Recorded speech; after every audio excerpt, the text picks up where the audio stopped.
que pessoas feridas ferem, pessoas curadas curam. Gostei dessa frase, eu aprendi e acredito que pessoas feridas realmente machucam outras, nem sempre de propósito, outras vezes de propósito, e que pessoas curadas, além de curar, ela não precisa estar plenamente curada, mas pessoas no processo de cura já são capazes de ajudar outras pessoas em suas dores. E aí, então, nós falamos de 4 princípios básicos para a gente buscar ter uma saúde emocional. E o primeiro aspecto, eu falei sobre vida devocional. Olha que básico, né? Isso envolve oração, Bíblia, igreja, mas acima de tudo, Jesus Cristo.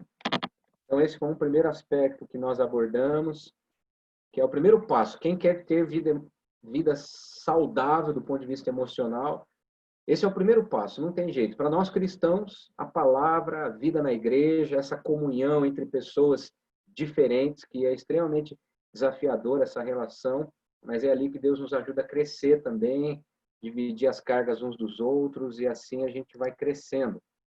E nós falamos também, num segundo aspecto, além da vida com Deus, ou vida devocional, nós falamos sobre autoconhecimento.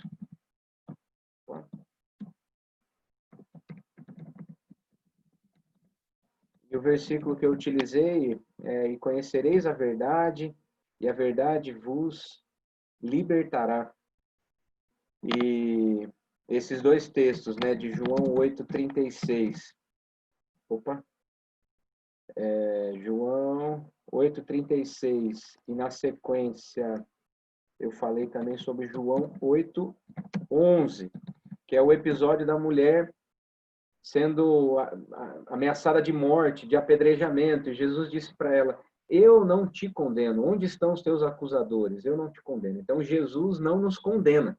Somos nós mesmos que nos condenamos, que nos escondemos atrás das nossas dores. E autoconhecimento significa trazer à luz aquilo que está escondido referente à nossa própria história, falar das nossas dores. E por isso mesmo, o terceiro aspecto, nós falamos sobre ressignificar o sofrimento, não é? Dividir as cargas uns dos outros. E falamos sobre, nesse aspecto, nós falamos sobre se alguém está em Cristo, né? Nós usamos o texto de 2 Coríntios 5:17. Se alguém está em Cristo, é nova criatura. As coisas velhas se passaram, eis que se fizeram novas. Jesus não apaga a nossa memória e nem muda o nosso passado, mas em Cristo é possível nós olharmos para trás e aprendermos coisas diferentes por causa do prisma.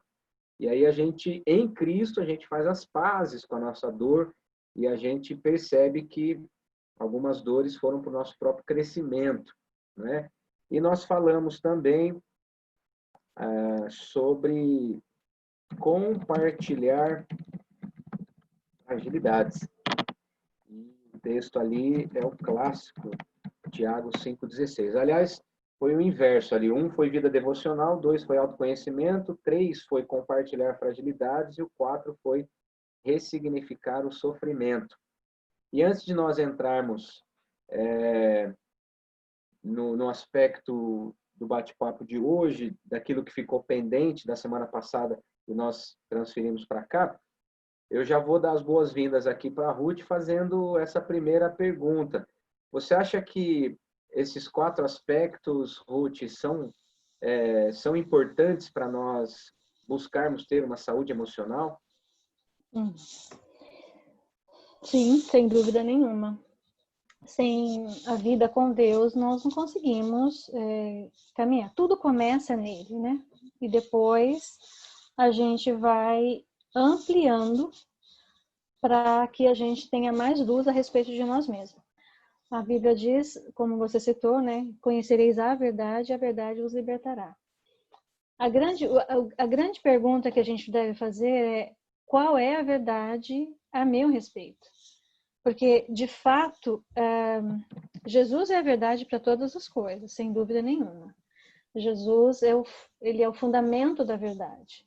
Só que ele não traz para mim, de imediato, se eu ficar olhando só para o ponto de vista espiritual da minha história, toda a minha verdade. Então, eu preciso olhar para dentro de mim e saber qual é essa minha verdade.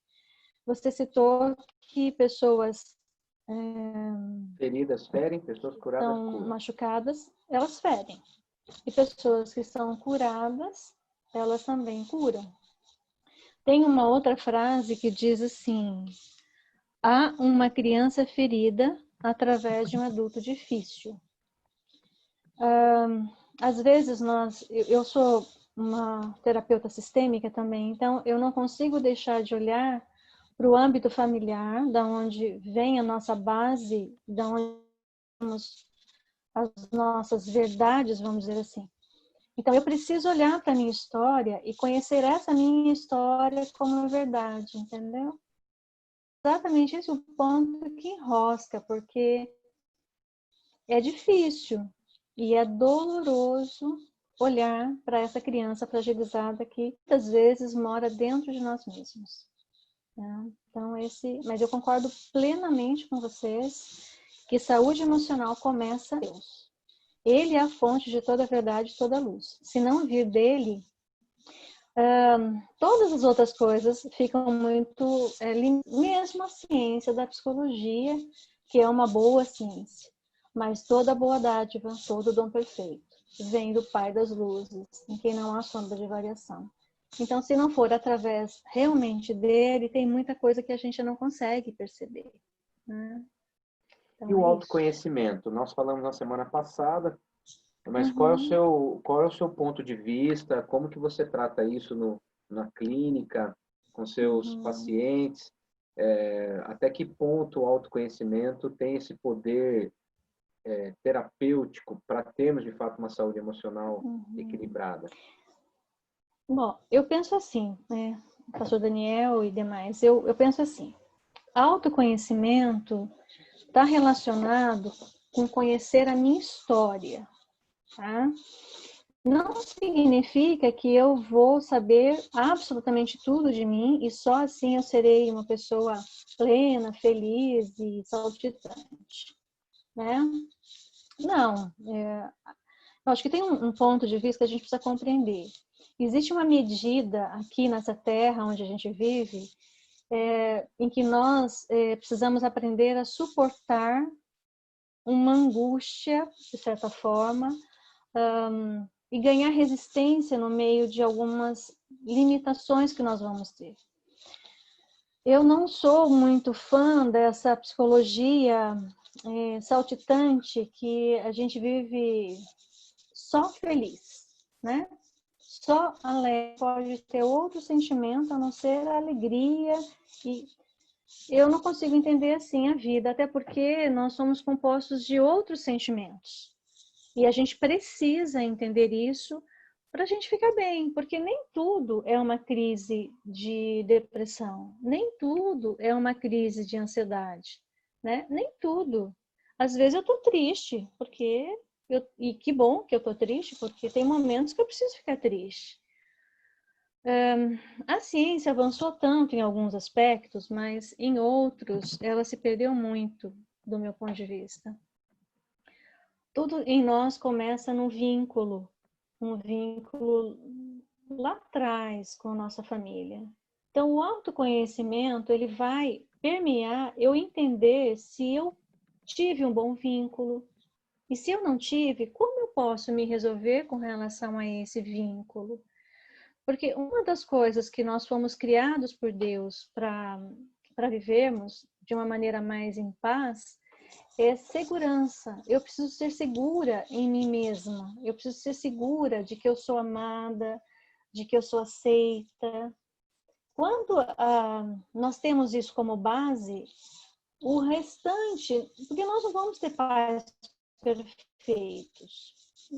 Eu não sou uma mãe perfeita, não fui. Tenho certeza que o pastor Daniel também não foi um pai perfeito até aqui, e não seremos, nós vamos errar. Então, a gente não pode partir do princípio que tudo vai ficar sempre bem. Não vai ter dias difíceis. Por exemplo, nós estamos vivendo uma pandemia, e esse é um momento difícil. Aliás, esse é um momento da gente refletir exatamente isso. É difícil, a vida não é fácil. Então, assim, o autoconhecimento, para mim, ele está relacionado e ligado a conhecer a minha história. Se eu conheço bem a minha história e eu percebo que tem nuances dessa minha história que ficaram perdidas, eu não entendo por que eu não tenho um bom vínculo com meu pai, com a minha mãe, eu não entendo, aí eu preciso entrar na minha história, então conhecer melhor ela, para saber aonde ficou falho, para saber aonde é a minha verdade. Então, a luz da palavra diz que a verdade de Cristo, ela vai nos iluminar. Eu gosto muito de fazer referência a 1 João, capítulo 1, que diz assim, deixa eu ver se eu lembro o texto, né? Não falar errado aqui. O texto é sobre Jesus veio ele é o verbo, né? O texto diz isso, né? No princípio era o verbo, e o verbo se fez carne e habitou entre nós, né? Uhum. Eu gosto dessa parte do princípio porque ela faz correlação com Gênesis 1. E Gênesis 1 diz que no princípio a terra era sem forma e vazia. Então a terra era um caos. Certo? Em algumas versões, inclusive, diz isso. A terra era um caos. Uhum. Então, eu gosto de entender assim, que Jesus, ele é o verbo. Então, à medida em que eu entendo que verbo é uma fala, eu falo e vem luz. Porque Jesus, no meio do caos que tinha, e Jesus estava com Deus lá no princípio, Deus falou assim, haja luz, e houve luz. Então, à medida em que eu vou me permitindo que essa verdade penetre em mim, essa luz penetre em mim, o caos que está em mim vai aparecer. Agora, ele não vai aparecer para que eu seja exposta, para que eu seja diminuída, enfim. Não é, Deus nunca vai trazer uma luz para nos afundar, não. A luz de Cristo é para nos levantar. Mas eu preciso saber disso. Eu preciso conhecer aonde é que está o meu caos. Porque se eu não sei desse caos, eu também não sei da minha verdade. Então, a luz de Deus, vocês estão conseguindo entender? Eu estou me fazendo entendida? Sim, claro, tá É no ótimo. sentido assim, eu preciso saber qual é essa minha verdade através da luz de Cristo. Então, a luz penetra em mim e eu, então, sou revelada. Esse é o ponto difícil. Porque nós não gostamos de expor as nossas mazelas, as nossas dores, os nossos medos, as nossas insignificâncias, a nossa vulnerabilidade. A gente tem muito pavor disso. Então, a gente tem uma tendência de se esconder atrás de uma casca. O que Deus faz? Deus usa as circunstâncias da vida para nos trabalhar.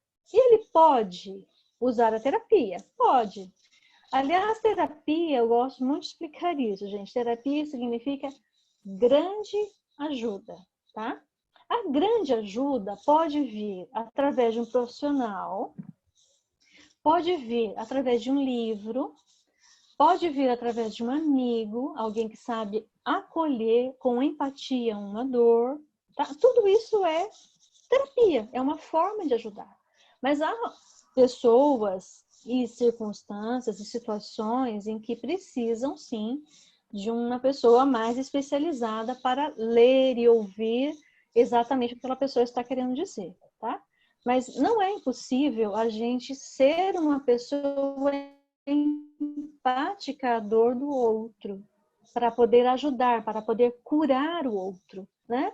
Então, eu queria deixar, não sei se eu me fiz esclarecida, mas nesse sentido, a verdade é isso, o autoconhecimento vem por me conhecer, e aí eu vou me conhecendo, e não tem fim, né? Dizer para você que eu me conheço, né, hoje, aos meus poucos 50 anos aqui, sei que não parece, mas não, a gente está longe disso, né? Então, eu tenho um pouco de receio dessas pessoas que sabem tudo e se coloca numa posição de ter todas as respostas, né? Eu não tenho. Eu já vou dizer isso para vocês, é bom que vocês fiquem sabendo, eu não tenho, né? Mas eu É sou uma pessoa importante. disposta a ir atrás, a conhecer, e isso me faz autoconhecida. Pode falar, desculpa. Não, então, a gente mencionou algo nesse sentido, mas é muito bom ver uma psicóloga falando. Evidentemente, a minha percepção é muito mais com base na minha própria história, na minha terapia, né, Uhum, que eu fiz. uhum, Dei uma interrompida agora, né, mas as pessoas que estão mais próximas de mim, eu não escondo isso de ninguém, eles sabem que eu também gosto de fazer terapia, eu acho fundamental, eu acho interessante, eu cresço, eu me vejo uma pessoa muito melhor. Mas vindo uhum, essas definições mais técnicas, com base em uma psicóloga experiente como você, e talvez como psicóloga você tem aí 5, 6 anos, né, Ruth? Mas você tem uma história uhum, como mãe, uma história como ministra, junto com o pastor Pedro, que de aconselhamento, de uhum. gabinete, de acompanhamento de casais. Eu realmente, inclusive hoje eu e a Cá subimos um videozinho no Instagram falando sobre autoconhecimento, que é tão antigo, mas ao mesmo tempo é tão importante para os dias de hoje. Uhum, E a uhum, partir desse autoconhecimento, né, eu corrigi aqui, coloquei aí agora no chat, a ordem que nós seguimos na semana passada, que é o compartilhar fragilidades. Que à medida uhum, em que eu vou me autoconhecendo, eu vou me uhum, desgostando das informações que eu vou recebendo acerca de mim mesmo. Né? E daí uhum, eu me conheço e chego à conclusão de que eu não gosto de quem eu fui ou de quem eu sou. E aí eu uhum. posso encontrar pessoas, líderes, amigos de confiança, Isso. profissionais. A Nanda, Uhum, inclusive, deu uma palavra boa na semana passada, dizendo que é importante a gente escolher bem essas pessoas também, com as quais a gente vai uhum, compartilhar nossas fragilidades. É isso mesmo? uhum. Sem dúvida nenhuma. Eu acho que, infelizmente, dentro da Igreja de Cristo, e eu posso dizer até por experiência pessoal, ao longo da história, infelizmente, esse desvínculo de entender melhor as emoções, a maneira como o ser humano se comporta, trouxe, vamos dizer assim, bastante prejuízo, vamos dizer, para a igreja.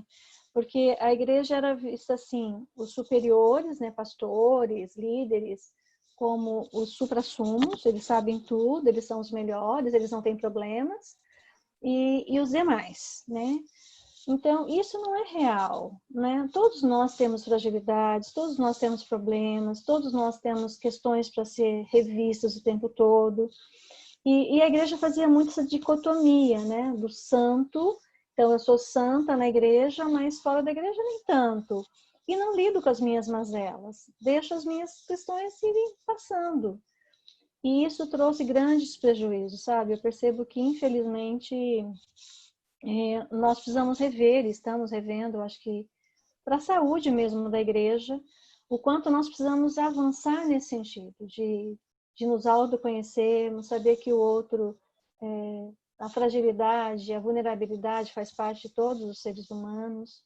E eu acho que é uma nova geração, né? Essa geração que estou aqui, né, fazendo Uhum. parte hoje, é uma nova geração. E eu espero realmente, com a graça de Deus, contribuir para que vocês realmente cresçam sabendo que é possível a gente ser transformado pouco a pouco, dia a dia, o tempo todo, e, enfim, para sempre. Ô, Ruth, deixa eu te fazer uma pergunta. Nesse contexto, você acha que a fofoca e o bullying, que são duas coisas tão reais e tão atuais e que dentro de adolescentes, jovens, é uma prática tão Uhum. comum, você acha que Uhum. isso dificulta, inviabiliza o crescimento com base na partilha das fragilidades? Sem dúvida. Olha, sabe por que a gente fofoca? Eu vou contar Hum. para vocês. É muito Conta. simples. A gente fala De do fato, outro, a né? fofoca ela está relacionada a uma angústia muito grande, porque assim, quando a pessoa vai conseguindo dar conta de si, quando você dá conta das suas questões emocionais, então o que o outro fala, eu consigo absorver e não tomar para mim, entendeu? Eu consigo levar para Deus, para orar, e isso passa e eu fico bem. A fofoca, é porque eu não dou conta de mim primeiro. Então, eu estou com problema comigo primeiro. E aí, é muito mais fácil eu falar do outro do que falar de mim. É mais fácil eu pegar e falar, olha, você ficou sabendo, professor Daniel? Nossa, você ficou sabendo? Aconteceu isso. Mas é muito mais difícil de eu chegar, por exemplo, lá para a Nanda e falar, Nanda, nossa, não estou bem, Nanda.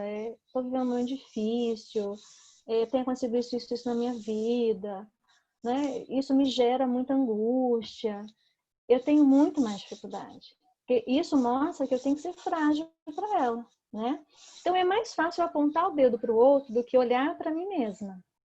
Então, a fofoca está muito relacionada a uma angústia que a pessoa não dá conta de segurar.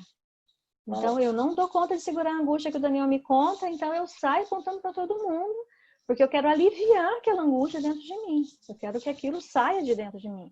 E com isso, eu promovo muitas dores, eu promovo que outras pessoas fiquem muito feridas, né? Porque quando uma pessoa conta algo para você, e algo sério, essa pessoa, ela tá frágil, ela tá precisando ser acolhida, ela tá precisando que você aconchegue aquela dor dela.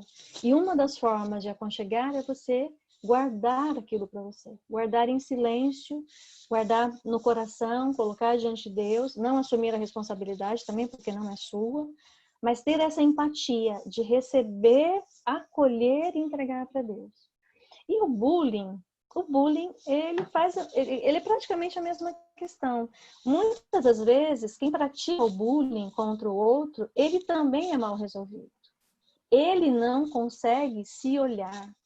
Então, são pessoas feridas, machucadas pela vida, pela história de vida talvez familiar, e ele não dá conta de se sentir do mesmo nível, ele precisa estar sempre superior.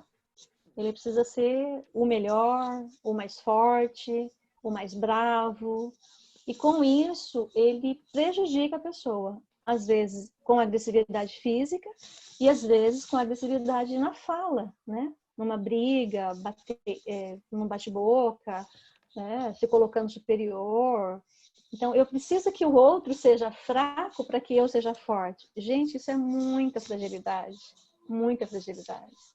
Quando eu preciso que o outro seja fraco para eu ser forte, eu estou muito frágil. Eu estou muito frágil. Né? Eu posso conviver. Né? E quando isso acontece dentro da igreja, é muito triste, né, Ruth? É muito triste. É muito triste. Em qualquer lugar é muito triste, claro, mas dentro da igreja claro acho que fica mais acentuado, né? Porque a É. igreja, na verdade, é aquela que deveria acolher, né? Perfeito. Bom, e diante do roteiro que nós traçamos na semana passada, por último, nós falamos do ressignificar o sofrimento. E o texto que eu usei, 2 Coríntios 5,17, quem está em Cristo é nova criatura, as coisas velhas se passaram, mas não no sentido de que Jesus, ele apaga o nosso pecado, mas ele não apaga a nossa história, não é? Ele não apaga as nossas memórias. Então, eu gosto dessa expressão, eis que se fizeram novas. Por que que faz novo? Porque Cristo faz tudo novo. Então, eu tenho condição de fazer as pazes com a minha dor. Ressignificar o sofrimento é importante para a saúde emocional? É sem dúvida nenhuma.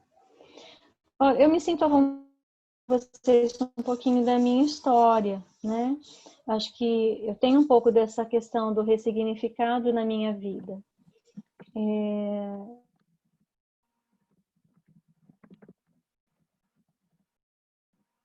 Uma situação de agressividade na área da sexualidade. Eu fui molestada, então eu não fui abusada, eu sofri. E isso trouxe grandes prejuízos na minha história, muitos prejuízos. Então, eu tive na vida adulta que... Por que eu quero contar isso para vocês? Porque, assim, eu fui alcançada por Jesus quando eu tinha 19 anos. E, sem dúvida nenhuma, eu louvo a Deus porque isso mudou a minha história. Mudou completamente. Mas minhas emoções não foram automaticamente mudadas, não foram. Eu fui salva assim, tenho certeza que Jesus voltasse no outro dia e eu estaria com ele. Mas a minha alma não foi automaticamente ressignificada, mudada. Então eu passei por um processo. E a ressignificação significa assim, eu preciso olhar aquilo que eu falei para vocês, eu preciso olhar para dentro de mim, eu preciso saber quais são essas questões da minha história, por que eu sinto isso, para que eu possa ressignificar. Por quê? Porque na igreja nós temos uma questão que eu acredito que isso esteja mudando, eu espero realmente com a graça de Deus, que é assim, eu vou para Cristo, então tudo que eu fiz, tudo que fizeram contra mim, ou o que eu fiz contra alguém, eu simplesmente perdoo, sou perdoado, está tudo resolvido. Como se nada estivesse acontecendo. E não, né? E não é automático, gente. A gente precisa entender que perdão é um processo. A gente precisa entrar nesse processo. E é esse processo onde Deus traz luz sobre nós. Isso não é simples. Tá? Então, eu estou falando com uma geração aqui, eu estava até dando uma estudada, que a maioria, eu acho que nasceu entre 95 e 2010, né? A geração Z, é isso? Ou um pouquinho Sim. antes, né? É por aí, né? Essência é isso aí. 90% vai ter isso aí. Eu acho que essa é a grande maioria. É uma geração que quer as coisas assim, ó, né? Vocês querem ligar o micro-ondas, vocês já estão acostumados com isso. Eu vim de uma época em que se acendia o fogão a lenha ainda. Eu aprendi até hoje eu sei fazer, ok? Então, esse processo é lento. Então, a gente precisa compreender que o processo da nossa história, ele não é rápido. E eu, como uma boa cristã, quando eu soube, entendi o que tinham praticado contra mim, eu perdoei. Então, para mim, estava tudo resolvido. Então, era algo que eu não tinha memória, eu tinha memória, inclusive, mas aquilo estava resolvido. Até que, num determinado tempo da minha história, Deus permitiu que eu passasse por uma crise séria de depressão, e eu tive que ressignificar a partir daí. Então, aí eu passei a olhar para esse caos que estava dentro de mim. Porque quando você é agredido fisicamente, emocionalmente, verbalmente, sexualmente, de qualquer maneira, você guarda uma coisa dentro de você que se chama raiva. Muita raiva. Todos nós temos. Aliás, a raiva é algo saudável. Eu quero dizer isso para vocês. A raiva não é algo ruim. A grande questão é que nós fomos ensinados, ou nem ensinados, principalmente como cristão, que não pode sentir raiva. E isso não é verdade. A questão é como eu lido com essa raiva, como eu trabalho essa raiva na minha vida, né? A raiva, ela tem uma potência. Então, se eu usar de uma maneira errada, é óbvio, vou machucar alguém. Mas se eu olhar para a raiva e entender que uma criança precisa expressar isso de alguma maneira, porque senão mais tarde ela vai querer expressar isso, então eu vou ter problemas, né? Então, eu tive que olhar para essas raivas que eu senti, para esses medos que ficaram dentro de mim, para poder ressignificar. Então, ressignificar, gente, é fundamental. E, assim, uma coisa boa é que vocês são muito jovens. E quanto mais cedo a gente lida com as nossas questões, mais cedo a gente vai ter uma pessoa adulta sarada, vivendo uma vida muito mais saudável, que é o que eu desejo para vocês, uma vida muito mais saudável. E Costumo não dizer, Ruth, simplesmente viver por aí. Oi. sobreviver, né? Sobreviver, isso não é Eu, vida. Eu costumo dizer que Jesus disse, me ajuda aí, pastor, não sei onde está o texto, mas diz assim, Jesus veio para nos dar vida e vida em abundância, né? Eu creio que todos, a partir do momento que a gente tem Cristo, tem vida, porque Jesus é.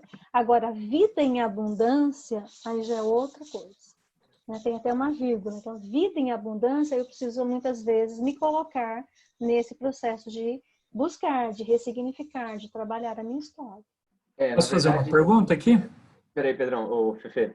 Esse versículo que você mencionou, ele é a segunda parte de um contraponto, né? Que Jesus, ele mesmo dizendo em João 10:10, o ladrão vem para roubar, matar e destruir, eu vim para que tenham vida e a tenham em abundância, né? O propósito de Cristo é muito claro, ele deixa isso explícito, né? Meu propósito com você é que você tenha vida plena. Então, quando a gente não tá tendo vida plena, de alguma forma algo está sendo roubado de nós, né? E às vezes somos nós mesmos, os nossos ladrões da nossa própria história. Manda aí, Fefe. É o seguinte, não, é em cima disso que você falou, então, se eu tenho uma situação do meu passado, que eu consigo ignorar ela e eu sei que ela faz mal para mim, o ideal seria que eu tratasse isso. Então, o ideal seria que eu procurasse uma terapia, é isso? E é melhor eu procurar enquanto eu estou bem, por exemplo, comigo mesmo, ou procurar quando eu tiver uma crise? Boa pergunta, né? Você disse que você tem uma situação em que você se sente, aquilo te incomoda, aquilo você sabe o que é e te incomoda. Isso é É de uma isso? maneira genérica, isso. Tem alguma situação que quando eu lembro ou quando eu paro para pensar naquilo, aquilo me machuca e tudo mais. Uhum. Olhar com um prisma diferente, com um ressignificado que Uhum. então, só que se eu parar para pensar, e daí eu acho que é questão de gatilhos, né? Tem coisas que você tem gatilhos que faz você lembrar dessa situação e tudo mais. Uhum. Se Sim, tem tratar no muitos momento que gatilhos. você está bem ou no momento que a crise bateu e vamos tratar isso porque a ferida está aberta. Olha, eu acho que existe um tempo bem próprio para uma terapia, né? Quando a gente não suporta mais, a gente tem até um quadrinho que diz que a psicóloga é a última pessoa que a gente busca. A gente vai buscar uma série de questões, mas a gente busca psicólogo por último. Mas eu penso o seguinte, como eu disse para vocês, terapia significa grande ajuda. Talvez precise ser pensado assim, essa questão que quando eu penso nisso, quando eu vivencio, me traz um gatilho, eu tenho alguém que eu confio, eu tenho alguém que eu posso abrir o meu coração, porque eu acho que vocês já citaram esse texto, Tiago 5,16 diz: se nós confessarmos os nossos pecados uns aos outros, nós somos curados. Eu entendo que a Igreja de Cristo, ela pode promover essa cura. Como? Ouvindo o outro com grande empatia, sem querer dar receita de bolo. O que às vezes nós temos, que é muito difícil, é que assim, a pessoa tem uma angústia também, e ela também não sabe lidar com a angústia. Então, quando o outro vem contar para ela, ela já se desespera, como se ela não pudesse lidar com aquilo. Gente, entenda uma coisa, quando alguém vem contar alguma coisa para vocês, que é difícil, que é uma coisa que é para aparentemente, não significa que você tenha que resolver o problema do outro. Não tem esse sentido. A questão é, eu preciso acolher essa pessoa. Então, às vezes, essa pessoa está pedindo só de um ouvido. E nós somos uma sociedade hoje que a gente ouve muito e escuta pouco. Quando as pessoas chegam lá no consultório, muitas vezes, eu não falo nada.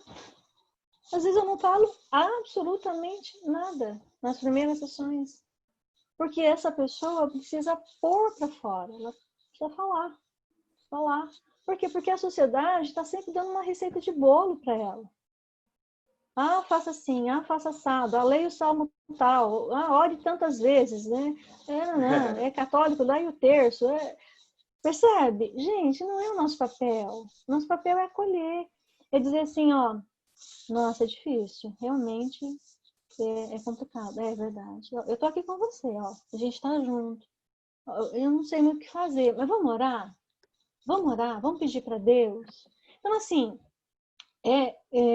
nós não precisamos sair correndo só atrás de terapeuta, que até porque, graças a Deus, a gente tem bastante, tá, gente? Graças a Deus na igreja tem, no mundo tem.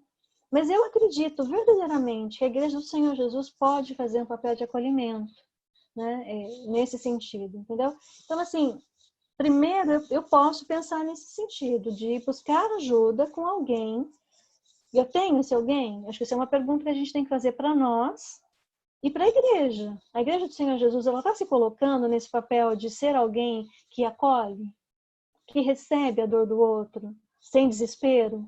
Porque também tem assim, vou dar um exemplo mais difícil, é claro, eu sei que isso não é simples, mas às vezes alguém chega para você confessando, por exemplo, que pensou em suicídio. É difícil? Não é fácil. Você receber alguém que falou para você, olha, eu estou pensando em realmente tirar minha vida. Como que a gente faz com isso, né? Então, ter esse ouvido empático e não ter medo. Eu quero dizer uma coisa para vocês, não tenham medo de ouvir. Porque se essa pessoa está buscando essa ajuda, possivelmente ela está vendo em você uma forma de saída. Ela está encontrando em você alguém que ela fala assim, nossa, eu posso contar. Então, assim, olha, cara, Jesus tem mais para você, né? Eu acho que não é por aí. Mas vamos lá, conta para mim, por que você está pensando nisso? Né? Ou uma jovem, por que você está pensando nisso? De onde surgiu essa ideia? O que está acontecendo na tua vida que está tão desesperador que você não quer mais viver? Quando a pessoa põe para fora, Freud dizia que a cura está na fala, né?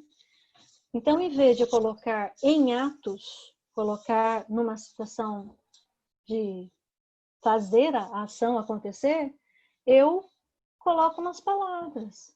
Então, quando eu coloco em palavras, aquilo que estava dentro de mim faz assim, ó. Entendeu? Dá uma murchada. Agora, existem casos e casos, né? Então, sim, você já trabalhou com a pessoa, já orou com a pessoa, já ouviu, e a pessoa continua numa situação como essa, aí você precisa encaminhar essa pessoa, né? E outra, Posso quando entrar com você uma ouvir pergunta algo... sobre isso? Exatamente. Rápido. Pode falar. Você vai complementar isso. Como que eu vou saber até que momento é o discipulado e que o discipulado Uhum.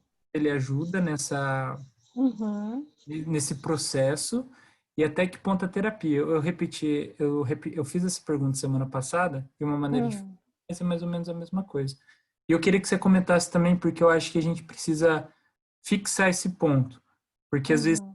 discipulador e até pastor que achando que é psicólogo e ao mesmo tempo tem as mesmo pastor e discipulador e líder saindo, tirando todo o corpo em relação à ajuda emocional, assim. E eu vejo que o Léo Matos, nesse final de semana, ele falou sobre a gente ter a visão de Cristo, então a gente não fugir dos problemas, a gente ter a compaixão e a gente ter as ações de Cristo. Então, acho que se encaixa muito nisso, mas como a gente poder saber até que ponto eu posso ajudar? Uhum. Existe realmente um limite, tá? Especialmente no que se diz respeito a suicídio.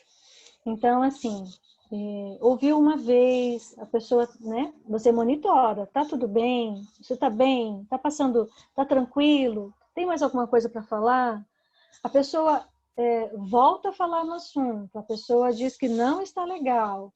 Então, se ela for menor de idade, não tem. E outra coisa, nesse caso, até uma dica para discipulado mesmo, no caso, a confiabilidade de um assunto, ela vai até um limite em que não tenha risco para a vida do outro, ok? Então, por exemplo, quando um terapeuta acolhe um caso desse, é uma das primeiras coisas que a gente fala, né? A gente acolhe qualquer caso, mas a gente deixa muito claro que se a gente perceber que, especialmente adolescente, né, ou mesmo adulto, numa situação como essa, a gente precisa falar com a pessoa da família, entendeu?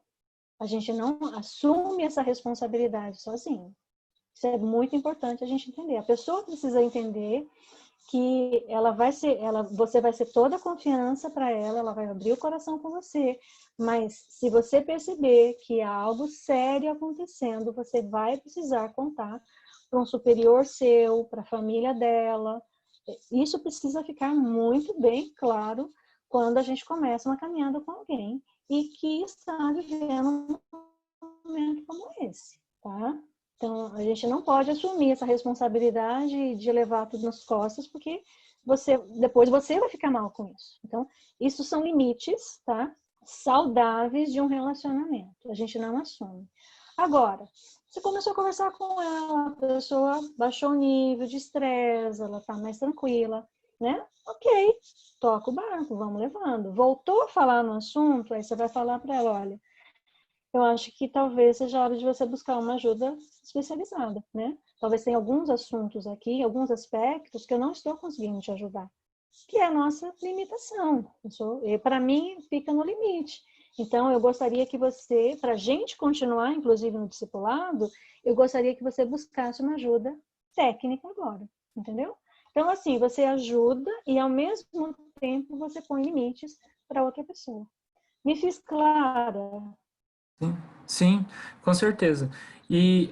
Só para reforçar, a questão da confiabilidade, ela é apenas nesse caso de suicídio que não é que eu vou trair, né, mas que eu vou abrir a conversa para outra. Uhum.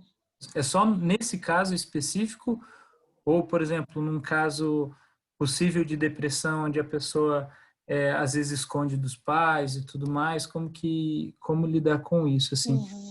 Eu vejo que na quarentena, a ansiedade, eu acho que principalmente a ansiedade, assim, que a gente tem escutado mais, tem sido muito ativada, né, por causa da quarentena. Então, daí entra a questão de gula e outros gatilhos que nos dobrarmos a carne, assim, digamos assim. Então, e a gula e tudo mais.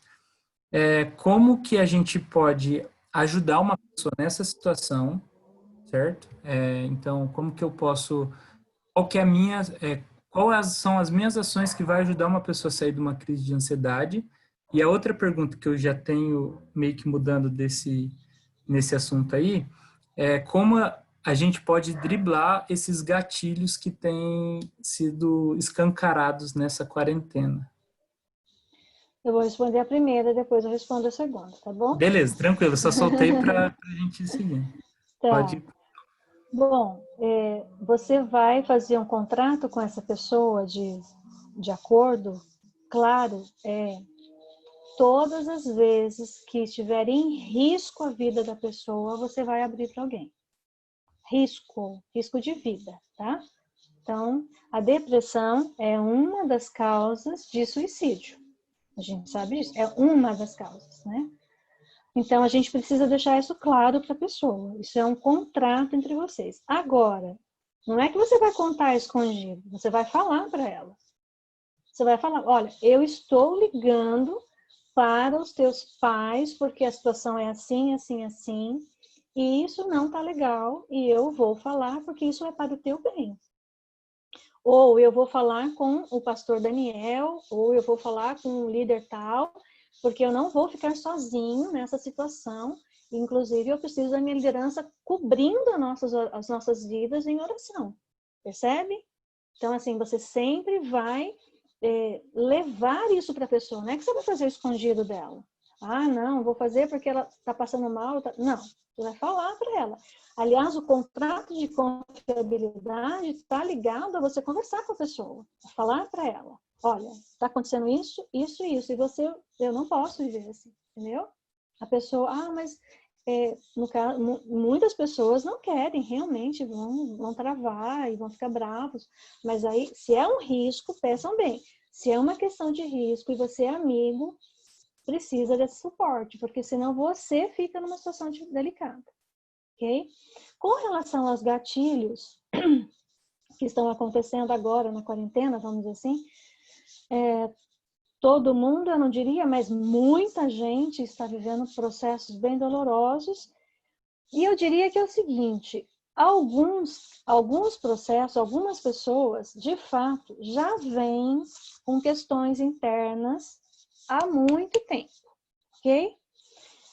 O que vem acontecendo? Antes eu saía para o shopping, eu ia pescar, eu ia jogar bola, eu ia brincar, eu ia na igreja, eu tinha o AMP lá, eu encontrava todo mundo, era uma alegria e tal, e eu não lidava com as minhas questões.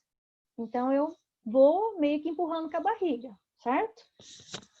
Agora, na quarentena, o que aconteceu? Às vezes, a minha questão dentro de casa está muito complicada, mas sempre esteve. Não é que agora está, sempre esteve.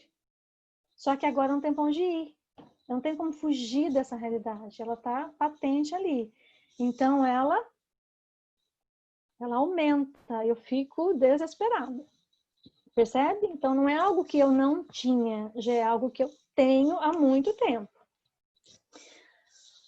Nós trazemos questões internas desde muito pequenos. Quando eu li essa frase do professor Daniel, que há uma criança ferida atrás de um adulto difícil, é porque é muito real isso. E isso vem desde... Na verdade, assim, a nossa formação toda, nessa parte do acolhimento que eu te falei, dessa parte de uma segurança, de um vínculo forte, ela acontece entre 0 ano de idade até os seus 3 anos de idade. Então, você acha que as pessoas têm problema ou não? Todos nós temos, porque os nossos pais foram pessoas imperfeitas.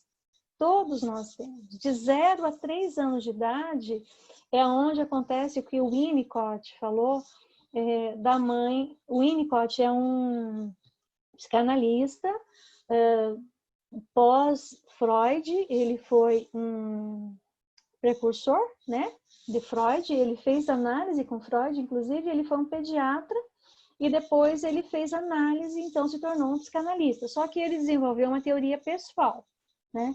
Eu falo mais dele porque eu tenho mais, eu posso dizer, mais à vontade, que foi a minha formação, tá? Eu me formei na análise em Winnicott.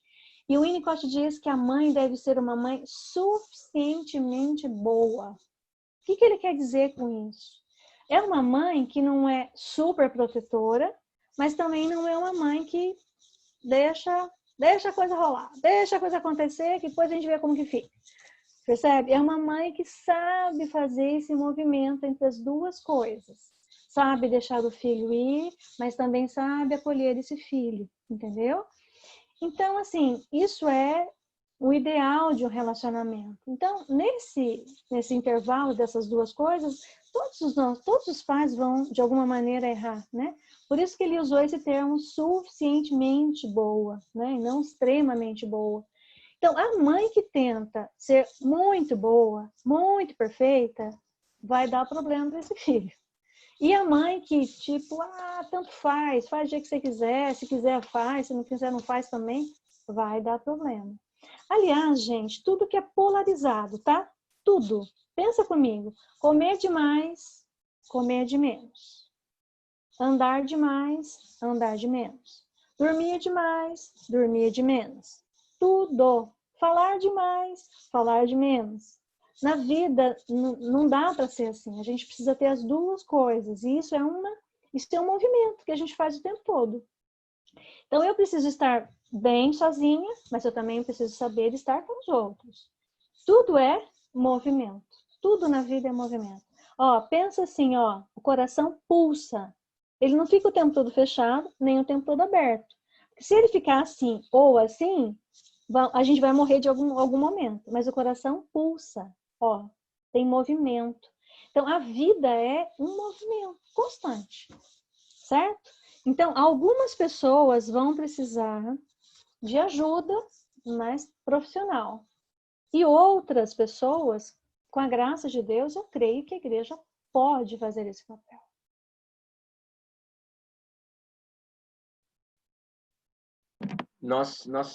É óbvio que esse é um tema, né? A gente acredita que a psicologia, a terapia, a psicanálise são ferramentas de Deus, são ciências desenvolvidas nos céus para ajudar a gente, os filhos.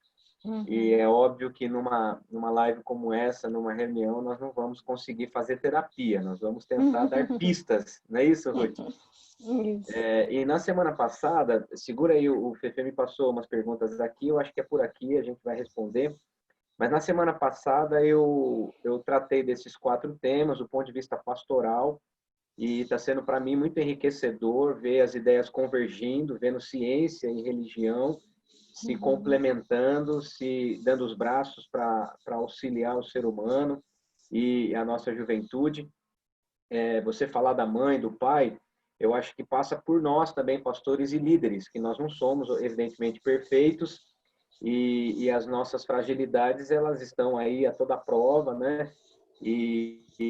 Mas, de fato, lá na frente, a gente vai ver o fruto do trabalho. Tem gente que não gosta de ser filho de determinados pais, mas lá na frente aprende, lá na frente entende, né? É a mesma coisa o pastor. Tem algumas ovelhas que não gostam de determinadas pregações ou de determinadas repreensões, mas é exatamente aquilo que vai trazer cura. E algumas pessoas fogem, se distanciam e assim por diante. O psicólogo também, provavelmente, você tem clientes que pagam até antecipado e somem do consultório, eu suponho, né? Mas, diante desse cenário, a minha proposta para esse encontro de hoje era falar de outras 3 questões que ficaram faltando na semana passada. Então, eu vou colocar aqui na sequência e nós vamos fazendo um bate-bola, até porque nós já falamos bastante sobre isso. Na minha percepção, além daqueles 4 primeiros tópicos que nós já falamos, né, a respeito de vida com Deus, autoconhecimento, dividir fragilidades, ressignificar o sofrimento, esse texto ele tem me ajudado bastante, aqui que eu coloquei agora, do tópico 5, numa sequência bem didática, a meu ver. Progresso, processo e propósito. O texto bíblico diz assim, o menino, nós estamos falando de João Batista, o menino crescia, era saudável e cheio de vida, morou no deserto até o dia em que se apresentou como profeta em Israel. E aqui nós vemos os 3 estágios na vida de João Batista. O primeiro deles foi o progresso. O menino crescia. Todo mundo quer crescer, ser feliz, quer namorar, quer casar, quer ganhar dinheiro, não é? Mas o intervalo entre o crescimento e o que ele foi fazer em Israel teve o deserto, né? Que ali eu estou chamando de processo. Então, nós não fomos criados para o deserto, nós não fomos criados para a pandemia, né? Mas nós temos esses processos em nossa vida. E aí até o dia em que João Batista se apresentou como profeta em Israel. Ele batizou ninguém menos que Jesus Cristo. Teve uma morte trágica e alguém poderia dizer que ele era um perdedor, um loser. Mas, na verdade, ele cumpriu o seu propósito. Então, quando a gente entende que mesmo querendo, e tá tudo bem a gente querer crescer, a gente querer ser feliz, conquistar as coisas, é o progresso.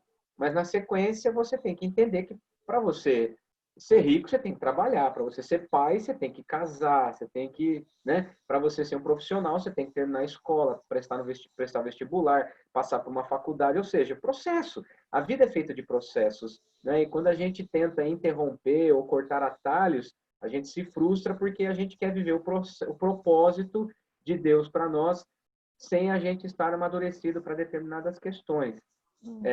Qual é o valor do processo, a teu ver, Ruth?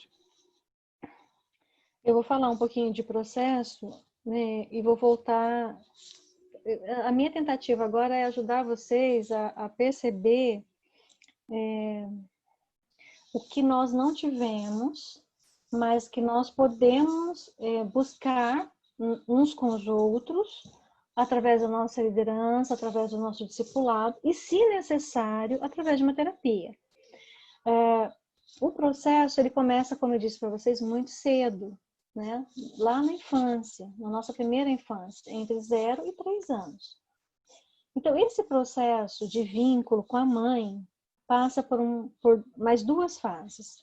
Da separação dessa mãe e depois a experimentação, certo? Então, eu preciso ter um vínculo bom, certo? Então, vamos pensar assim, eu não tive um vínculo bom com a minha mãe, ok. Mas como eu posso hoje buscar bons vínculos? Será que entre nós temos pessoas que podem fazer esse vínculo? Percebe?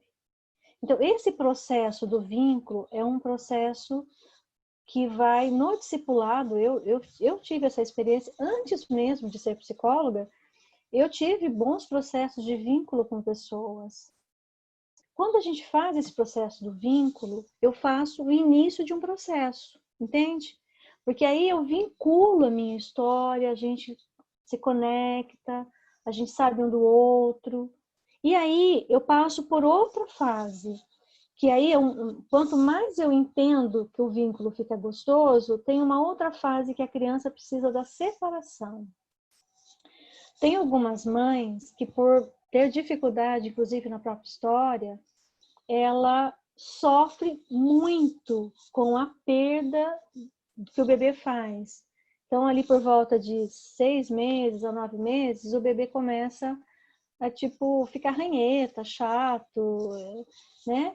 Então, assim, a relação... Eu tô trazendo isso para a nossa vida adulta também, tá? Então, assim, pensa comigo, o vínculo também é gostoso quando a gente se conhece, não é? É um vínculo agradável, tal. Mas se a gente fica muito junto, começa a ficar estranho. Então, a gente precisa começar a fazer uma separação. O bebê faz essa separação, tá? E ele faz essa separação primeiro para descobrir quem ele não é. Então, ele fala assim, eu não sou a mamãe. Mas ele não sabe ainda quem ele é. Mas eu não sou a mamãe. Mas ele ainda precisa dessa mãe. Então, o vínculo de líder para um outro precisa passar por esse processo também. Entendeu? Eu não posso gerar um vínculo de dependência com ninguém, gente. Aí eu digo é com ninguém mesmo. Só tem um vínculo saudável que pode ser para sempre. Com Deus. Esse é ótimo. Não vai ter nunca problema. Porque Deus sabe exatamente quem ele é. Agora, com outro ser humano, eu vou ter problema. Então, o vínculo dessa criança, ele começa se descobrindo, eu não sou a mamãe, para longe da mãe, né? Tem algumas fotos que mostram assim, o bebê indo na direção da mãe quando começa a andar, né? Ele abre o bracinho e vai na direção da mãe. E na verdade, essa é uma falsa verdade, porque isso não é fato. A criança, quando começa a andar, ela dá as costas para a mãe. Ela tipo assim, eu não te quero mais, mãe. Tô fora de você. Eu quero ver a minha vida. Né? Aí a mãe É óbvio sofre, que né, ele Ruth? Aí a mãe sofre. sofre, mas sofre. Mas se não sofrer, não cresce, né? Exato. Se não levar umas tombinhas, não cresce. Então, isso é saudável. A gente precisa entender isso como líder, porque às vezes também a gente fica tão assim e a gente fala, nossa, mas agora tá tendo independência demais, né? Tá fazendo as coisas. Isso é saudável. Só que o que essa criança precisa? Ela precisa voltar, então, a fazer uma experimentação. E ela passa por uma fase chamada eu posso fazer tudo que eu quero. Então ela quer pôr a mão na tomada, ela quer pôr a mão no forno, né? As minhas filhas, eu levava elas assim até o forno com a mão bem pertinho, que era para ela ver que não era para pôr a mão, porque se ela pusesse a mão, ela ia queimar, né? Isso não impediu de uma delas pôr a mão uma vez, né? Para nunca mais, porque Certeza queimou. que foi a Camila. Ah lá. Então a Ai, gente meu Deus do céu. precisa entender isso para depois voltar para um reequilíbrio. Então aí eu volto para o reequilíbrio. Vocês perceberam que é um movimento? Tudo é movimento. Então primeiro eu faço vínculo, depois eu me separo, descubro quem eu sou e quem a pessoa é. Depois eu vou para uma experimentação porque eu posso fazer qualquer coisa e depois eu volto para um reequilíbrio. Não. Eu não posso fazer tudo. Então, aí entra um processo maduro da relação. Eu dependo do pastor Daniel, o pastor Daniel depende de mim. Então, aí a mamãe, né, e o filhinho vai fazendo uma relação agradável, entendeu? Agradável. Que não é de dependência, que não é de colar. Gente, fujam de relacionamentos dependentes. Por favor, fujam. Isso é muito, muito não saudável.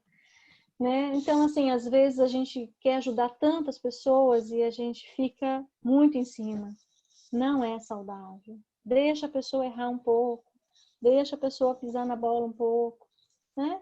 Mantenha o vínculo, só que não perca o vínculo, porque às vezes a gente está mal resolvido e a gente então rejeita a pessoa depois, tá? Então, assim, eu não sei se eu respondi, mas o processo saudável precisa passar por esses vínculos e depois descobrimento, quem eu experimento, quando eu tenho esse equilíbrio. Isso tudo é muito saudável, tá? E na Isso não verdade, é Ruth, ruim. na verdade, assim, a gente que crê em Deus, a gente precisa entender que Deus tem propósito para todas as coisas, né? E lá no final de tudo, todas as coisas, sim, cooperam para o bem. Ou Deus faz com que todas as coisas se tornem coisas boas mesmo eu entendendo que aparentemente é ruim, está doloroso. A morte, exemplo, né? Vou contar a minha história, né? Que muitos já sabem. Eu tinha 15 anos quando minha mãe morreu. Alguém vai tentar me consolar. Ah, olha, mas todas as coisas cooperam para o bem. Pô, pera lá, minha mãe morreu. Eu tô com 15 anos. O que que isso pode fazer bem na minha vida? Não é? Então, sofre um acidente de carro, morre mamãe, papai e 2 filhinhos. Como que isso pode ser bom? Óbvio que não. Mas, de alguma forma, isso vai ser o processo para alguém ou para alguma coisa acontecer. E Deus continua sendo Deus. Eu não consigo entender o funcionamento da vida. Né? Eu não consigo entender e ter respostas para tudo. Afinal, eu continuo sendo barro e ele continua sendo oleiro. Né? Mas quando a gente entende que a gente tem um propósito sobre a face da terra e que o soberano, e que é todo-poderoso, tem propósito para todas as coisas que acontecem orquestradamente sobre a face da terra, então eu tenho que descansar. E aí eu entro nesse outro passo que é bastante simples, mas muito difícil de praticar, que é viver em gratidão. E agradecer o processo, agradecer o acidente, agradecer a luta, o luto, a crise, agradecer a pandemia, porque afinal de contas, se não fosse por esses fatores em nossa vida, talvez a gente nunca chegaria, alcançaria um propósito, um nível de excelência em algumas tarefas que a gente executa. Ou seja, a gratidão, e quando a Bíblia diz, né, em tudo dai graças, porque esta é a vontade, isso é muito sério. Afinal de contas, nós estamos de passagem e Deus é permanente, né? Então, entender o processo, entender que Deus tem propósito para todas as coisas e ainda assim agradecer é raro, mas é possível, né? Eu gostaria de completar a tua fala, Daniel, com a sequência do texto, porque para mim faz toda a diferença a gente entender o propósito, né? Porque o propósito está no 29. Todo mundo, fora o pastor Daniel, que já sabe, acho que todo mundo em algum momento ouviu isso, mas isso para mim fez muito sentido para entender a minha história. Diz assim: pois aquele que de antemão conheceu, também os predestinou para serem conforme a imagem de seu filho, a fim de que ele seja o primogênito entre muitos irmãos. Eu entendo que Romanos 8, 28, quando diz que todas as coisas cooperam para o bem, eu preciso entender esse bem. E foi exatamente esse bem que me fez realmente ser muito mais tranquila com relação à minha história. O bem maior que Deus quer fazer em nós e através de nós também é Cristo. Simples assim. O bem maior que você pode ter na tua vida é Jesus. Então, aquela história difícil, como o Daniel falou, um abuso sexual, como eu experimentei, uma morte, uma violência, um bullying, uma situação difícil que você vivenciou, pensamentos de morte. Eu tive muitos pensamentos de morte no processo meu. E todas essas coisas cooperam para o bem. Que bem? Para que Cristo seja mais formado em mim. Esse é o bem maior que eu preciso buscar o tempo todo. O tempo todo. Então, como cristãos, eu preciso entender o meu processo, saber de onde eu venho, conhecer a minha história, para que esse bem maior, que é Cristo, seja forjado em mim. Porque Cristo, na verdade, passou por todas essas coisas. Jesus passou por tudo, todas as lutas que você pode imaginar, você vai encontrar em Jesus. Uma das coisas que me curou, foi lendo um trecho de um livro uma vez, que uma mulher estava vivendo uma situação muito triste num hospital e ela ficou sozinha, foi deixada sozinha, sem roupa, ela ficou nua no corredor do hospital. E quando ela estava ali, ela estava muito envergonhada e muito triste por estar vivendo aquela situação. Ela clamou a Deus e ela não entendia por que ela estava vivendo aquilo. E naquele momento ela foi consolada pelo Espírito de Deus, lembrando que Jesus na cruz ficou nu. Ele também ficou nu. Ele também mostrou seus órgãos. Ele também ficou com vergonha de estar naquele lugar. E isso trouxe cura para a alma dela. Então, as nossas vidas, as nossas coisas que a gente viveu, a gente tem que buscar em Cristo a nossa o nosso consolo, porque ele passou por todas as coisas, ele foi ferido em todas as áreas. Foi cuspido, foi apedrejado, foi maltratado, foi falado mal dele. Então, se alguém fofocou contra você, se alguém fez bullying contra você, se seus pais não fizeram aquilo que tinha que ser feito, pode ter certeza, Jesus sabe exatamente qual é essa dor. E nele você vai encontrar consolo. E foi Ô, assim Ruth, que eu encontrei consolo com a minha história. Então, deixa, o bem maior é deixa eu Cristo. ler aqui, ó, porque eu vou te interromper, mas eu preciso que você complete esse raciocínio, porque a versão, a mensagem, Uhum. ela é bem clara. Às vezes a gente lê uma versão para outra, mas olha que coisa Hum, incrível. hum, Mesmo texto, Romanos 8, 28 e 29. hum. Assim, podemos ter certeza de que cada detalhe em nossa vida de amor a Deus é transformado em algo muito bom. Deus sempre soube o que estava fazendo. Ele decidiu desde o princípio moldar a vida daqueles que o amam pelos mesmos padrões da vida do Filho, pois o Filho é o primeiro da fila na humanidade que ele restaurou. Que lindo essa versão, adorei. Diferente, né? Nossa, Ele é o perfeito, primeiro da fila. Ele sabe, né? perfeito. E essa foi a Uhum. tua história, Ruth, você estava dizendo. Então, e de fato foi isso, né? Eu acho que todos nós ou temos, ou veremos, ou saberemos melhor da nossa história para a glória de Deus, para que Cristo seja glorificado. Então, de fato, a minha história não é bonita por ser, como você passou por isso, coitado. Não, eu sou uma de milhões de pessoas que passaram por lutas. Mas a minha história, hoje, ela deve glorificar a Deus. Por quê?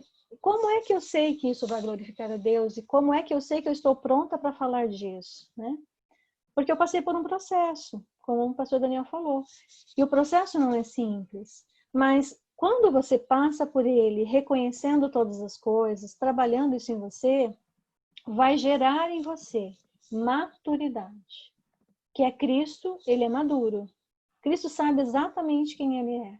O pastor Daniel leu sobre João Batista, né? Eu amo João Batista, porque João Batista sabia exatamente quem ele era. Quando ele foi interrogado lá para perguntar, mas você é quem? Ele sabia dizer que ele não era o Cristo, mas ele sabia dizer também quem ele era. Ele tinha um propósito na vida. Então, essa é a grande lance da vida, vamos dizer assim, né? Eu devia ter pego o nome do filósofo que falou isso, mas eu não lembrei. Depois eu posso mandar para o pastor Daniel, e o pastor Daniel fala para vocês. Mas tem um filósofo que diz assim, que existem duas coisas muito importantes na vida de um ser humano. Talvez a mais importante de todas. A primeira, aliás, 2 dias importantes, não uma coisa. 2 dias importantes na vida do ser humano. Que é assim, se você entender esses 2 dias na sua vida, você entendeu a tua história. O primeiro é o dia que você nasceu. Isso é um dia muito importante. Agora, o outro dia, mais importante ainda, é o dia que você descobriu por que você nasceu. Uou, segura essa. Então, eu preciso saber por que eu nasci. Eu tenho um propósito na minha vida. Quando eu conto a minha história,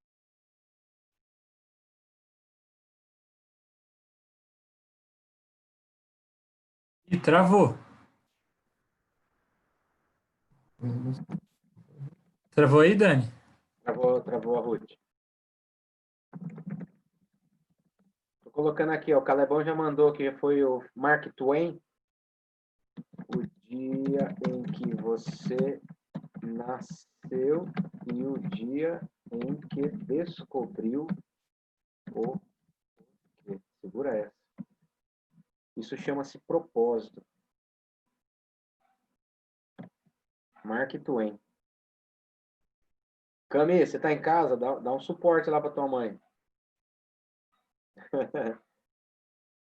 Olha só, ela vai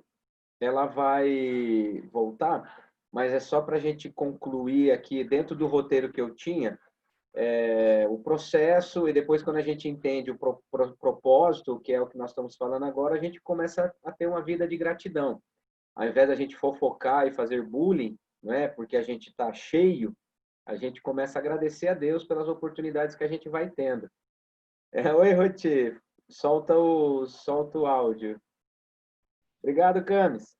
Oi, caiu a internet em casa. Sorry. Acontece. Você estava falando, os meninos acharam ali a frase do filósofo, o nome dele é Mark Twain. Os 2 dias mais importantes da sua vida, o dia em que você nasceu e o dia em que descobriu o porquê. Isso mesmo. Isso é propósito, né, Ruth? É Isso é viver por um propósito. Uhum. E Quando aí, a gente entende isso, Ah. faz toda a diferença, né, Daniel? Porque a gente não dá murros, não dá socos no ar, né? O pugilista, eu gosto, apesar de ser bastante violento, eu gosto de analisar a técnica do UFC, sabe? Principalmente das grandes lutas, de pessoas. Porque não consiste só em saber bater, consiste em saber apanhar e oferecer golpes eficientes.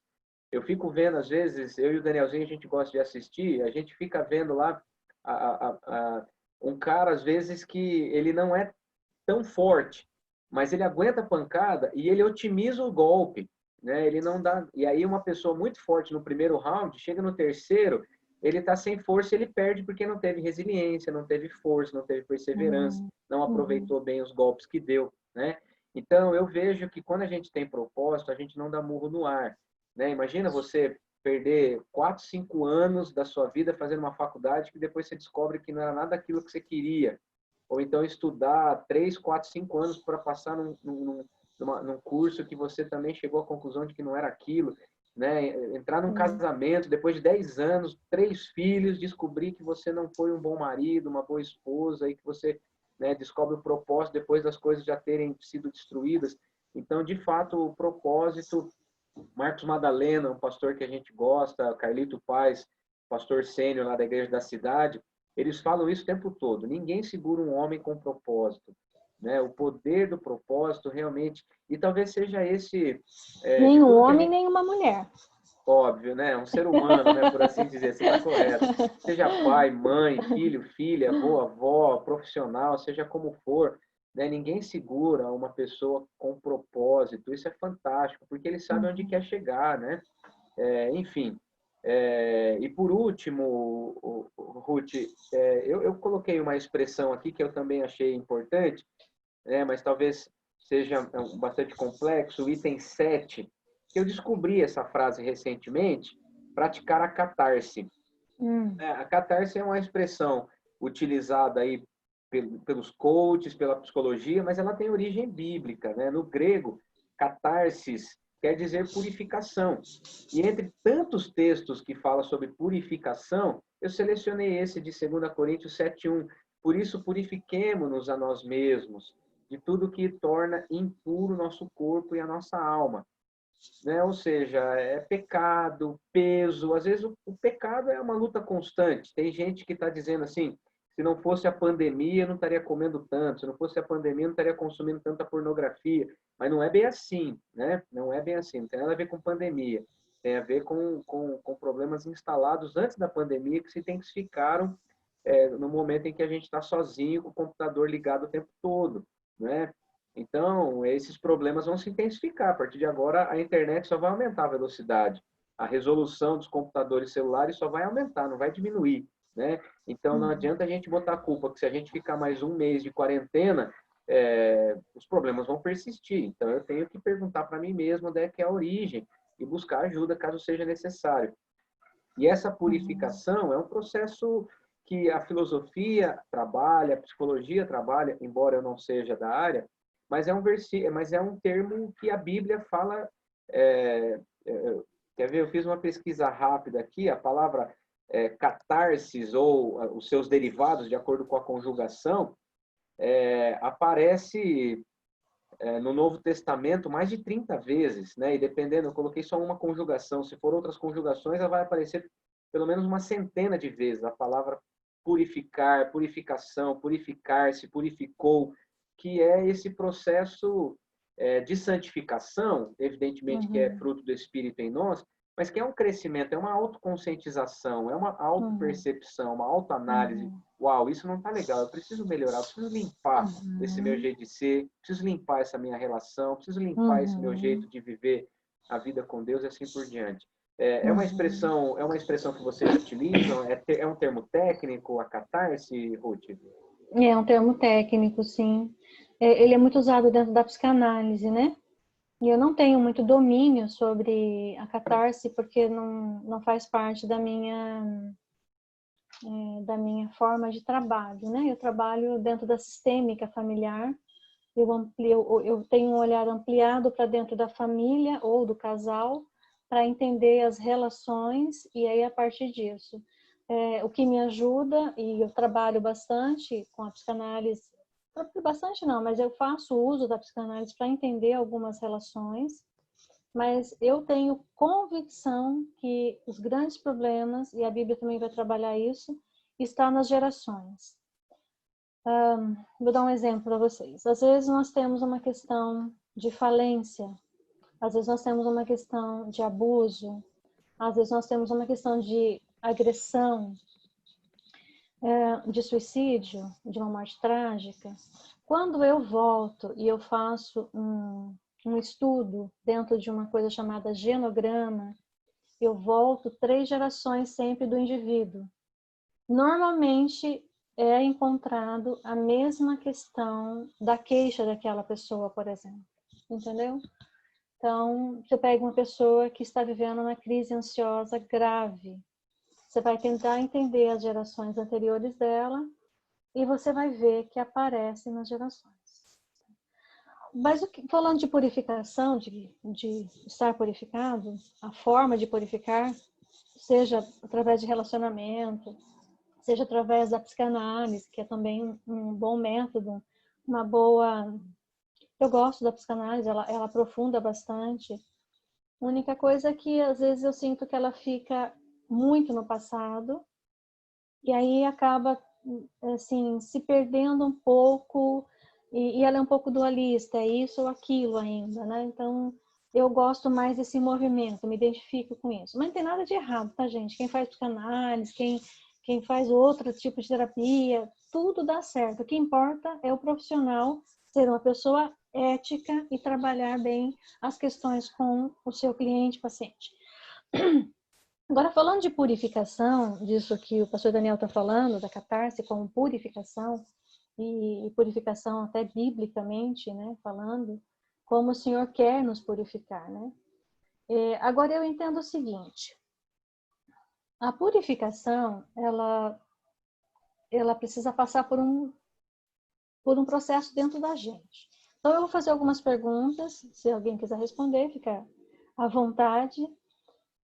E vocês sabem que nós somos uma igreja que crê na alma, no espírito, né? E no corpo, certo? Então, nós somos tríade, né? É isso, né, pastor, que fala? Tricotomia, dicotomia, né? São esses... Nós somos isso que o pastor Daniel falou. Quando uma pessoa vem para uma terapia, no meu consultório, eu não trabalho a questão do espírito. Embora eu seja uma pessoa cristã, eu fico focada e procuro levar essa pessoa a entender o processo da alma dela, ok? Porque o que ela foi buscar lá está relacionado ao seu comportamento no corpo e na sua alma. Então, o que eu quero que vocês entendam dentro desse processo de purificação? Existe uma coisa chamada, dentro da alma, pelo menos 3 elementos. Quem sabe quem são os elementos que aparecem da alma? Quer falar aí? Alguém? Não sei dizer, hein?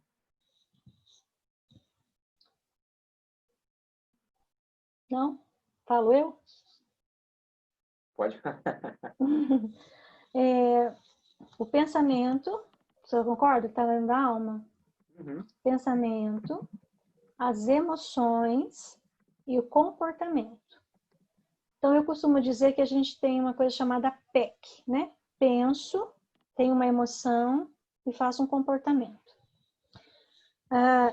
Penso, é bem legal a gente lembrar disso. Eu penso, eu sinto, eu faço um movimento, certo? Então, o meu movimento, o meu comportamento está primeiro relacionado a quê? Ao meu pensamento. Então, Pela história de vida da pessoa, às vezes ela tem um comportamento muito voltado para a pornografia, por exemplo. Então, essa pessoa teve o seu pensamento, desde a sua infância, muitas vezes, extremamente focado no sexo, né? Então, desde muito cedo viu pornografia, leu revista, viu internet. Então, o pensamento dessa pessoa é focado nisso. Aí ele se converte. É crente. Crente não pode mais ver pornografia. Ok. Só que ele não dá conta. Porque algo dentro dele, essa coisa da alma, que é exatamente esse o ponto que a gente tem que trabalhar, grita dentro dele. Só que se eu só ouço, isso é pecado, não pode, isso é pecado, olha lá. A pessoa não consegue simplesmente sair por força sozinha. Então, a terapia, ela quer ajudar a pessoa a pôr para fora dessas questões. Então, entender que existe, acolher essa dor, que muitas vezes gera uma dor. Eu me lembro de ter ouvido, acho que numa palestra do Paz com Deus, uma situação de um rapaz dos Estados Unidos, em que ele teve um problema seríssimo no pênis, porque ele simplesmente se masturbava, no mínimo, 10 vezes por dia. E ele desenvolveu uma doença, né? Então, mas isso começou onde, gente? Começou aqui, ó, no pensamento dele, lá atrás. Então, eu preciso passar por um processo de purificação, entendendo que isso está dentro de mim, que eu preciso de ajuda, né? Porque eu penso, eu sinto vontade e eu vou fazer esse comportamento acontecer. Então, eu preciso começar a brecar aqui, ó. Eu preciso começar a entender. O sexo, a droga, as compulsões alimentares, todos eles são saídas que a gente chama de saída de angústia, ok? Nós temos no nosso cérebro vias neurais. Então, desde pequeno, essas vias são estimuladas. É como se fosse uma autoestrada, entendeu? E eu estou sempre indo naquela direção. Porque eu aprendi que para eu ter prazer, eu tenho que fazer assim. Então, algumas pessoas têm prazer, inclusive, na agressividade. Praticam o bullying por prazer neural.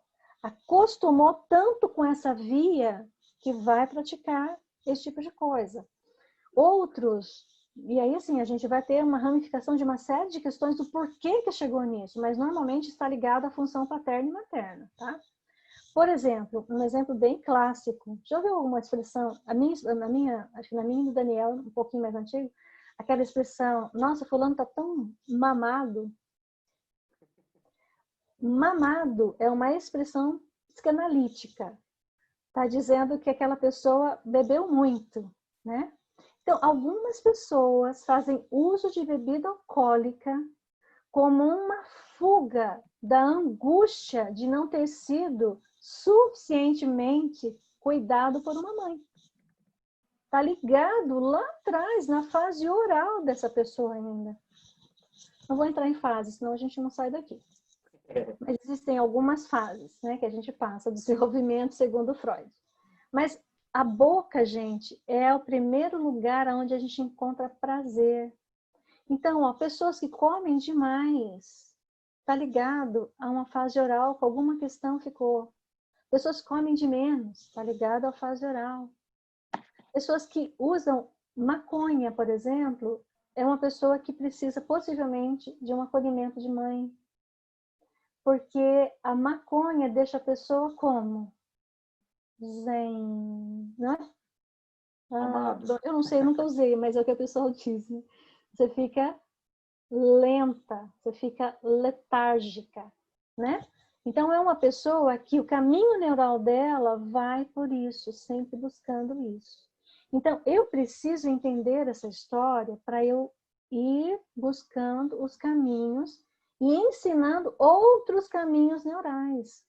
O sexo, Quem usa, por exemplo, faz uso de cocaína, são pessoas que muitas vezes não tiveram funções paternas bem estabelecidas, porque está ligado a ter força, a ter potência. Eu não tenho, então eu preciso de uma droga que me injete força, potência, para poder ser alguém na vida, para mostrar para o outro que eu sei, né? Então, vocês percebem que é muito mais complexo essa questão, no sentido da gente se entender? Porque a gente vai buscar caminhos de saída, a gente não tem jeito. Todo ser humano vai buscar. Todo ser humano. Falar dos outros, a gente falou lá atrás, a fofoca. É um prazer oral. Eu preciso pôr para fora, eu preciso falar. Percebe como que as coisas vão se ligando? Então eu preciso pedir graça para que o meu pensamento, esse caminho neural meu, comece a ter outros caminhos. Aí eu preciso de ajuda. Eu preciso de ajuda que alguém ore por mim, eu preciso de alguém que me ouça, eu preciso de alguém que estabeleça e me ajude a estabelecer novos caminhos neurais, que não necessariamente as drogas, a comida, o em excesso, aliás, tudo que é em excesso. Percebe? Então eu penso, eu sinto e eu faço um comportamento. Então o comportamento que a gente vê muitas vezes aí fora é a última coisa. É a última coisa. A pessoa deprime. Quando a pessoa já chegou na depressão, é porque ela já passou por milhares de pensamentos. Quando a pessoa chegou no nível de pânico, por exemplo, os pensamentos dela estão longe. São pessoas que precisam falar muito, muito, muito, muito, muito para poder sair aquela ansiedade de dentro dela, para encontrar descanso, para poder ouvir. Quando você pegar uma pessoa ansiosa, ouça. Ouça, ouça, ouça, ouça primeiro. Muito, ouça. Ela precisa... Aí ela encontra um acolhimento. Olha como as coisas vão se encaixando e vai gerando um vínculo. Aí você ganha o coração dessa pessoa, para que ela possa te dar escuta. Porque às vezes ela está te ouvindo, mas não está te escutando. Então, queridos, a purificação precisa passar por esse processo dentro da nossa mente. Romanos 12, 2, né? Vai dizer que a nossa mente ela precisa ser renovada. E aí entra, sim, a palavra do Senhor, a intencionalidade que nós precisamos pôr em prática, de ler a Bíblia, decorar versículos, como dizia o pastor Messias. Decore o versículo. Se proponha intencionalmente, vou decorar um versículo por mês, vou decorar um versículo por semana, vou colocar isso em prática, porque isso me ajuda a renovar a mente. Vou orar, vou jejuar, sim, para que isso pare dentro de mim. Porque chega um tempo, gente, que o que os seus pais não deram, o que os meus pais não deram, eu preciso encontrar em Deus, que é um Pai perfeito. Ele é perfeito. Uau. Amém. E nós vamos encontrar nele, porque ele é fiel. Ele é muito fiel. Então, Ruth, essa... Oi. Não, pois não. Nós estamos com o horário praticamente vencido e, assim, dá dó até de interromper, porque nós estamos comendo filé mignon, né? E assim, é fantástico ouvir você trazendo definições e eu vou me vendo aqui, né? Você vai falando, eu vou me enxergando, vou me percebendo, vou vendo as lacunas, né? Mãe, pai, perfis, né? Quem tem pais mais velhos são bem menos afetuosos, né? Pais que foram educados na ditadura e são ainda ditadores. Enfim, tudo tem uma explicação. Eu ouvi uma vez, eu achei fantástico, né? Que a criança tem dois problemas. Chama-se pai e mãe. E, na verdade, lá no fundo, eu acho que é mesmo. A origem das nossas... E é lá na infância, a gente acaba absorvendo todas essas questões. Mas louvado seja Deus pela vida de Cristo, pelo ministério que Ele tem de nos restaurar, de nos reconectar com o Pai, de nós encontrarmos no Pai um Pai perfeito. E os nossos pais, pai e mãe, na verdade, são pessoas... não são maldosos, evidentemente, são limitados como eu, E aí, interessante que esses jovens, adolescentes que nos ouvem hoje, daqui a pouco eles vão ser pai, vão ser mãe, eles vão entender como é difícil, né? Não estou me justificando aqui, nem preciso disso, mas talvez muitos vão entender a postura do pai e da mãe quando forem pai ou mãe, né? Mas assim, para a gente fechar, Ruth, em uma frase, em uma definição aí, qual que é a sua dica de ouro para a gente alcançar e manter uma saúde emocional? Uau, que difícil. Deixa eu só falar uma frase mais difícil. Deixa eu só deixar duas indicações de livros, porque Claro. São livros bem importantes e que tem, os dois são escritos por pessoas cristãs. Então, assim, eles são psicólogos, ambos. Os livros são de pessoas psicólogas. Depois eu mando para o professor Daniel a capa certinha, mas um fala sobre limites e o outro fala sobre raiva, tá? Qual o nome do autor do Limites? Limites é Cloud. Como é o nome do cara? John e o Henry. Sei lá, não sei falar muito inglês não, gente. São psicólogos clínicos, de aconselhamento pessoal e familiar, tá? E o outro chama Raiva. E o outro é da Esther Carreño. A Esther Carreño é uma mulher fantástica, ela tem outros livros. Esse aqui eu consegui comprar quando ela veio aqui em Londrina falar para um grupo de psicólogos e psiquiatras. Foi muito bom ouvi-la. Ela tem uma história incrível. Se vocês puderem ir atrás, vale muito a pena. Ela vai falar sobre um pouco da história da vida dela aqui, mas ela trabalha muito bem raiva, seu bem e seu mal. Entender a raiva é uma coisa importante para nós, especialmente nós cristãos. Nós precisamos entender a raiva, entender por que nós temos raiva.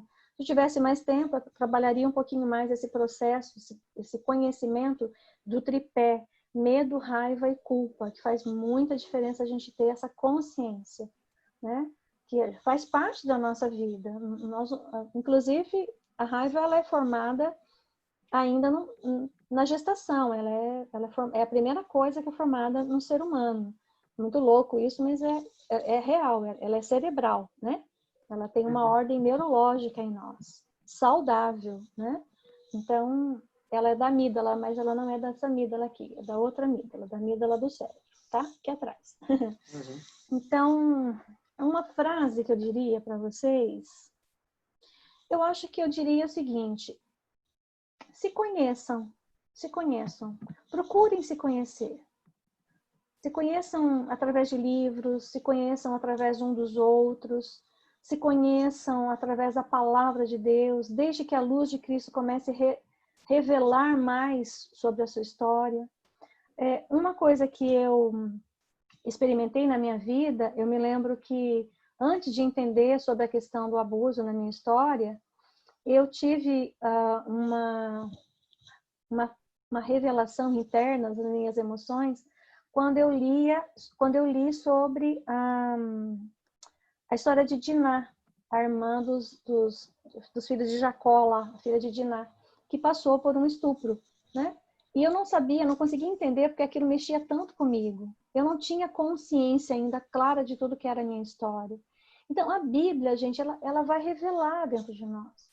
Então, assim, leiam a palavra, leiam bons livros, né? E ouçam uns aos outros, tentem ouvir com empatia a história um do outro. Eu acho que eu acho que esse é um tipo de coisa que eu acho que é saudável demais e vai trazer conhecimento pessoal. É isso. Legal, fantástico. Obrigado, Ruth. Deus abençoe. Obrigada. Eu que agradeço. Agradeço muito de estar aqui. Foi uma alegria participar com vocês. Massa, Sou daquela geração que tudo que vai fazer ainda fica tensa, né? Deus dá conta. Isso é responsabilidade, isso é temor e tremor, isso é legal também. É verdade. É bom. Provavelmente você vai estar conosco em outras ocasiões. Fefe, vamos fechar? Como é que é? Tranquilo? Perguntas ficaram para trás aí? Não ficou grandes perguntas. Ficou uma outra, mas eu acho que a gente pode responder no inbox. Ok. Outra coisa que eu ia falar é que nós vamos ter um curso da Hebe sobre saúde emocional, uma semana inteira falando sobre saúde emocional. O Ruth vai participar, então esteja atentos aí à agenda da nossa igreja, que vai ser um tempo bem da hora. Na verdade, Fefe, não vai ser uma semana inteira, né? Vai ser um mês inteiro. Vai ser agosto e setembro. Deixa eu ver aqui, toda terça-feira à noite. A gente vai divulgar para a galera. Era um público específico, né? Um assunto determinado sobre... Isso, mas é sobre sempre saúde com essa emocional. temática, saúde emocional, isso mesmo. Isso. Fechou, galera? Um beijo. Vamos orar para encerrar. Quem ora? Calebão, vai. Faz tempo que você não... Calebão ora. Fefe, mas antes do Calebão orar, vamos Tem cantar aniversariante aí, parabéns. né? Não, mano, não bateu meia-noite. Vamos cantar Não, já, ó. adiantado. Parabéns Isso, pra você nessa data querida. Muitas felicidades, muitos anos de vida. Parabéns, Fefe. E Fizola. 29 anos, mano. O cara tá Parabéns, ficando Deus te velho. 25, abençoe. sai fora, mano. Eu já tô com crise. Quase Falta- 30 já, véi. Os 20 foi logo ali atrás. Agora, pensar que eu tô na metade para chegar nos 30, já sofro. E né, que Massa. tá namorando o cara de cabelo branco já. Vai lá, Calebão, agradeça a Deus aí a vida da Ruth, a vida do Fefe, o nosso tempo de hoje. E semana que vem tem uma surpresa, vamos divulgar no sábado à noite no AMP. Opa, fechou. Senhor Jesus, muito obrigado por esse tempo aí que a gente teve hoje em mais um Amp Room. Obrigado pela vida da Ruth, do pastor Dani do Fezão, que estão liderando aí esses Amp Rooms, que estão edificando muito a nossa vida. Agradeço pela vida do Fezão também, que está fazendo aniversário aí daqui a pouco. Que o Senhor abençoe muito a vida dele, a família dele, os projetos dele. E a saúde emocional de cada um aqui. Em nome de Jesus, amém. Amém. Eu Obrigado, quero agradecer Ruth. também, tá, queridos? Muito obrigada pelo tempo de vocês. Muito obrigada por me ouvirem. É óbvio, fica muita coisa para trás, mas eu estou à disposição. Na hora que quiser conversar, tá bem? Deus os abençoe. Obrigado. Deus abençoe.